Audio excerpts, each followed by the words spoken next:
Copper prices have already surged to historic levels this year, climbing dangerously close to the $12,000 mark. But that is just the surface. What's driving this surge is not hype, not speculation, and not temporary volatility.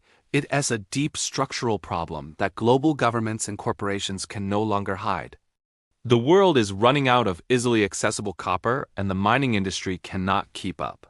The CEO of BHP, one of the biggest copper producers on Earth, went on record confirming what insiders have feared.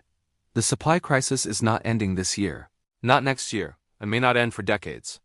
Mines are aging, or quality is declining, and projects that once took 5 years now take 10 to 15 due to regulations, shortages, and geopolitical tension. This is the closest thing to a slow-motion crisis the commodity world has seen in years. Every major region, from South America to Africa to the US, is struggling with disruptions. Political battles, environmental restrictions, and labor strikes are shutting mines down when we need them the most.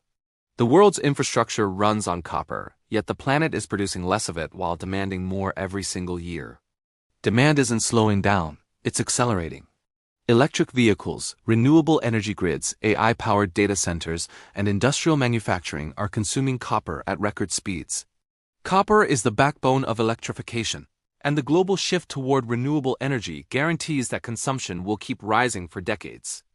Analysts predict a 70% increase in demand by 2050, a number the mining industry cannot match. This is why banks are predicting $12,000 copper in early 2026 and $13,000 shortly after. Some even argue that $15,000 is not hype, it is a possible reality once the full supply crunch hits. When you combine unstoppable demand with shrinking supply, you get the kind of explosive price movement we're already seeing. Just 18 months ago, analysts claimed the copper market would weaken. Instead, it flipped into a severe deficit.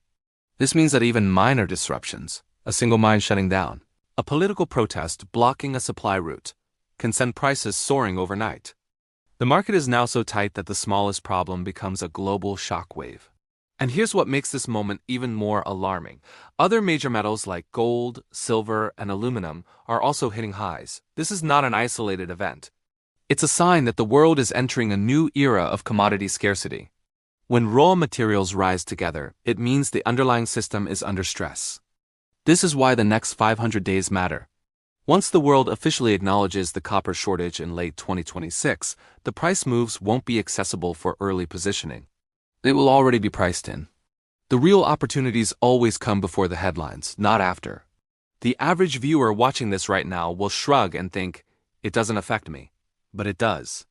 Higher copper costs mean more expensive electronics, higher EV prices, costlier solar panels, pricier home wiring, and increased inflation pressure across manufacturing. Everything from your household appliances to national infrastructure projects becomes costlier. And while everyday people struggle, institutions are quietly preparing. Hedge funds are loading up. Governments are securing supply deals. Mining giants are warning their shareholders. The winners of this shift are already positioning themselves, while the public remains distracted. This channel is here to make sure you are not left behind. Stay until the end, because understanding this copper story is not just about a metal. It is about recognizing the financial reshaping of the next decade. And if you don't act before 2026, the opportunity may be gone forever.